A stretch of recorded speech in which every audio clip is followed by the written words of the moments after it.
Ali Hasan Osama উনি জামাতে যোগ দিয়া কওমি অঙ্গনকে উনি কলঙ্কিত করেছে, ঠিক কিনা বলেন? উনার বয়ান শোনা হারাম, উনাকে মানা হারাম। উনি নিজেই বলছে আমি যেদিন হক থেকে সরে যাব সেদিন আমাকে তোমরা বাদ দিয়া দিবা। উনি যেহেতু হক থেকে সরে গেছে, উনাকে মানার সিস্টেম নাই। আজকে সরগরম গোটা বাংলাদেশের মিডিয়া সরগরম হয়ে গেছে। তার একমাত্র কারণ হলো, আপনারা জানেন আমাদের সিলেটের সূর্য সন্তান আলী হাসান ওসামা উনি জামাতে যোগ দিয়া কওমি অঙ্গনকে উনি কলঙ্কিত করেছে, ঠিক কিনা বলেন?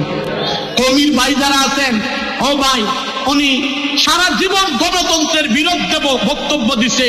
উনি বলছে 10 বার যদি জন্ম নেই, আবার 10 বার যদি আমাকে মারা হয়, তারপরেও আমি বলবো গণতন্ত্র হারাম।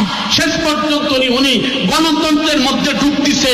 উনি একবার এই দল, আরেকবার এই দল, শেষ পর্যন্ত উনি একটা দলের মধ্যে ঢুক দিয়া গোটা কওমি অঙ্গনকে নষ্ট করে দিয়েছে। কওমি অঙ্গনের মধ্যে উনি ফাটল ধরাইছে। আমি বলবো ওনাকে বলবো যে উনি যেন আগে ওনার জায়গাতে ফিরে আসেন।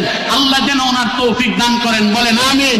আর যদি উনি ফিরে না আসে, ওনার আগের কথাই যদি উনি থাকেন, গণতন্ত্রের ব্যাপারে কথা বলার কারণে উনি এখন গণতন্ত্রের পক্ষে কাজ করছে, ওনার কথা, ওনার বয়ান শোনা হারাম, ওনাকে মানা হারাম, সবকিছু ওনার কথা। উনি নিজেই বলছে আমি যেদিন হক থেকে সরে যাব সেদিন আমাকে তোমরা বাদ দিয়া দিবা।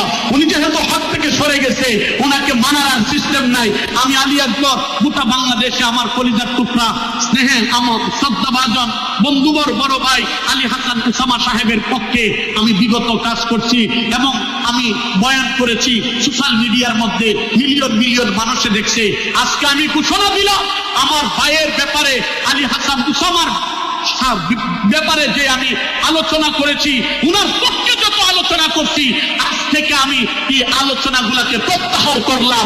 আর উনার আলোচনা উনি যেহেতু বলছে উনাকে মানা যাবে না, এই জন্য জাতিকে সজাগ করার জন্য আমি আমার জায়গা থেকে আমি আপনাদের কাছ থেকে আমি বিদায় নিচ্ছি। আমি আমার বয়ানকে স্পন্স করছি। দোয়া চাই আল্লাহ পাক যেন আমাকে কবুল করেন, আমার আর এই মজমারে কবুল করেন। আল্লাহ যেন আমাদেরকে হকের উপর থাকা, হকের উপর থেকে যেন মরতে পারি, সেই তৌফিক আমাদেরকে দান করেন, বলেন আমিন। আসসালামু আলাইকুম ওয়া রাহমাতুল্লাহি ওয়া বারাকাতুহু।